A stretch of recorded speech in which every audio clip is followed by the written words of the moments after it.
vers revient vers vous. On revient vers On vous. revient vers vous. On revient vers vous. On revient vers On vous. revient vers vous. On revient On vers revient vous. vers vous. On revient vers vous. Aujourd'hui, nous sommes dans le bureau du responsable de l'information gouvernementale. Nous sommes avec Thierry Sausset. Bonjour Thierry Sausset. Bonjour.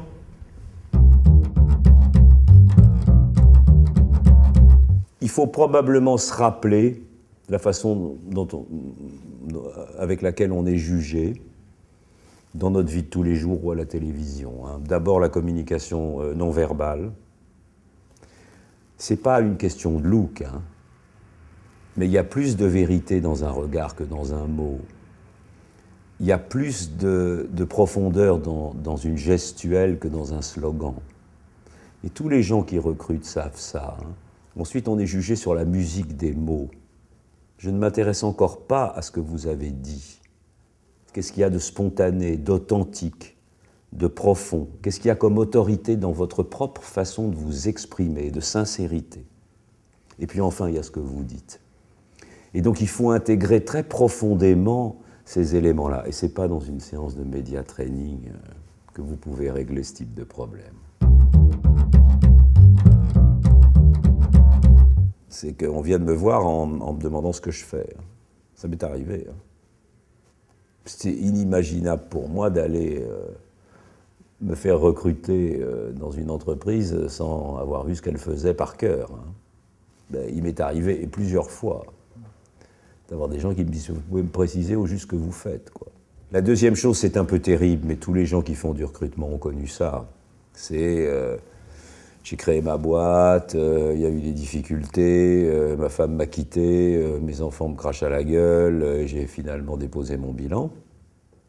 C'est-à-dire les gens, au fond, qui mettent en avant leurs difficultés personnelles, en pensant évidemment que c'est une question de cœur. Et au fond, vous avez envie d'arrêter l'entretien le plus vite possible, parce que vous avez vraiment peur qu'ils vous foutent la schkoumoun, quoi. Comme c'est l'État, il utilise les moyens de communication de masse. C'est donc assez déjà différent d'un entretien personnel ou individuel. Et il le fait en essayant de valoriser ses filières.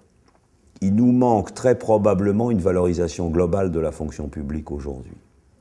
Je pense qu'on doit considérablement améliorer la communication interne et la communication externe, c'est-à-dire l'image de la fonction publique en France. Je ne veux pas qu'on y vienne parce qu'on ne va pas ailleurs ou parce qu'on ne peut pas aller ailleurs. Avec, à mon avis, un argument qui est l'argument majeur. Je vais donner un sens différent à ma vie professionnelle en servant l'intérêt général, oui. Ça existe. C'est profond. Dans ce pays, l'État, on le critique tout le temps. Mais en réalité, on pense qu'il est quand même garant de l'intérêt général. Alors, il y a certainement l'idée d'inventer une nouvelle com, et elle passe par les réflexions que j'évoquais sur l'image de la fonction publique et la valorisation des fonctionnaires. Je pense par exemple qu'il ne faut pas qu'on en reste à l'idée qu'on ne renouvelle pas un fonctionnaire sur deux qui part à la retraite. La vérité, c'est qu'on consacre la moitié des moyens économisés à promouvoir les fonctionnaires. On regroupe des structures, on modernise l'État. Et je trouve que les efforts que font les fonctionnaires en ce moment doivent être beaucoup plus valorisés. Dans le contact direct, dans la capacité de recrutement, il faut globalement améliorer les capacités de communication des responsables de l'État. Oui. Est-ce que ça passe par les réseaux sociaux? Est-ce que ça passe par les relais de l'État sur le terrain, et notamment les préfets, les sous-préfets, la collaboration avec les collectivités territoriales? Est-ce qu'il faut faire un espèce de street marketing parfois du recrutement? Et aller sur le terrain, dans les banlieues, dans les cités. Dans ce domaine de la proximité, on doit pouvoir, notamment en matière de recrutement, faire beaucoup mieux. C'est d'ailleurs la raison pour laquelle je créerai l'année prochaine un institut des communicants publics. Parce que je pense que la question de la formation à la communication dans la fonction publique, et notamment dans les postes de management, aujourd'hui est très très insuffisante. C'est un constat partagé par tout le monde. L'État est en retard sur un certain nombre de points, il l'est dans ce domaine-là. Voilà, c'est un retard que nous allons essayer de combler.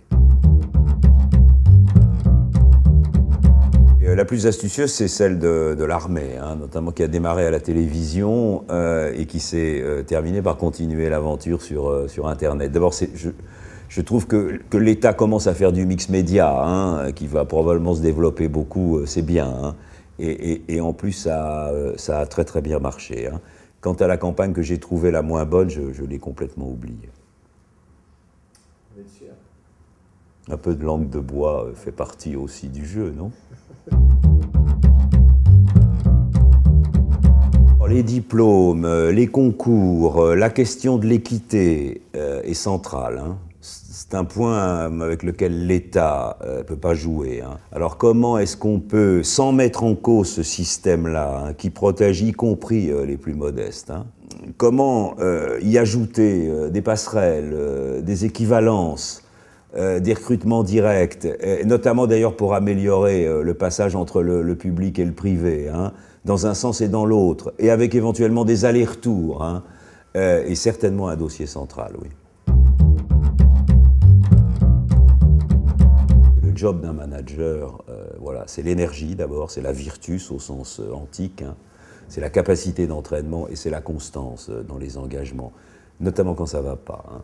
Un mauvais manager, un mauvais patron, il commence à insulter tout le monde quand il y a un problème. Hein. Celui-là, il faut le foutre dehors. Il n'est pas capable de diriger quoi que ce soit. Hein. Dans ce cas-là, son vrai job, hein, c'est de calmer le jeu, c'est de trouver la solution et après de regarder calmement comment éviter que ça recommence.